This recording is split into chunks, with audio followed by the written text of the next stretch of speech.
This is the very classy CIVIVI Banneret, which kind of gives you the best of both worlds because, it looks like a gents folder, but it performs like a hard use knife. And up on the screen are going to be some specs, and they're all measurements I went ahead and I took myself, but I'll also have them listed for you down in the description, along with the links to buy, the prices, and coupon codes. According to Wiktionary, a banneret is a noble knighted feudal lord, that leads the people to battle under their banner. Now, this is it's a flipper opening bolster lock with a really kind of nice classic design that kind of looks like a giant Barlow.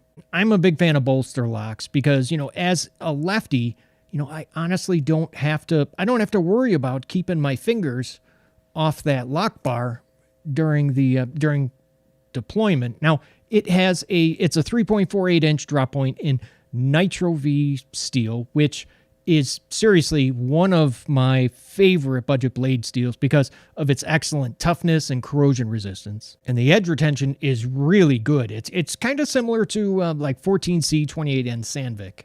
I like that they kept the blade width down to about 0.85 inches because, when it's closed, you can see that blade practically disappears into the handle, which makes this, just a very compact knife to carry. And of course, centering on mine is absolutely perfect. And there is just, let me check it again, zero. Yeah, there is zero blade play in any direction.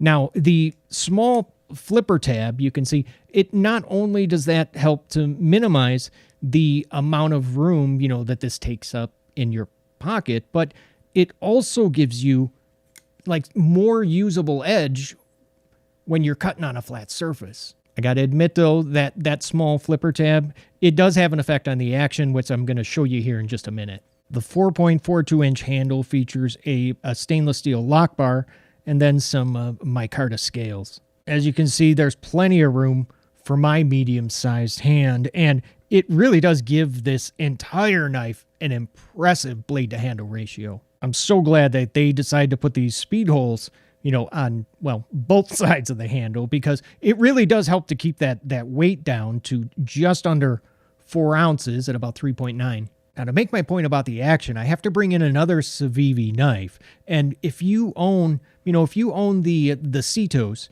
you already know how good the action is. I mean, it is quick, it's snappy, and very difficult to fail. I mean, you don't even need to think about it. You just pick up the knife, you push down on the flipper tab, and the blade flies open. Now, the Banneret, on the other hand, it does require a little bit more of a deliberate motion. I mean, yeah, you could even go ahead and adjust the lock bar tension, by taking it apart, slightly bending that lock bar in. Now, unfortunately, that flipper tab is going to be too small, for me to close the knife using my preferred method, that I call it the thumbnail drop, where you have the flipper tab kind of first hit your thumbnail and then you turn it back around and then you go ahead and shake it closed. Yeah, I can't do it because it's too small, but the closing action,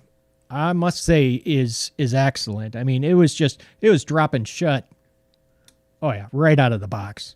And we do get it's a 2-position deep carry clip, which, makes this knife very discreet carry that honestly doesn't take up much room in pocket. Look, I'm obviously not a knife designer, but I do know what I like. And I think that the Banneret here probably would have been better off maybe with something different other than just a standard flipper tab. I think if it had maybe a front or even top flipper like this Boker Bonfire here, that probably would have that would probably also help the action. And I think that's why most knives like this that have kind of a classic, more traditional design, that's why knives like this usually feature this type of flipper tab. There's even been a couple times, where I totally forgot that I had this with me, which, that doesn't happen very often. And that just shows you how nice this carries. As of right now, you can find these on Amazon for about $95, or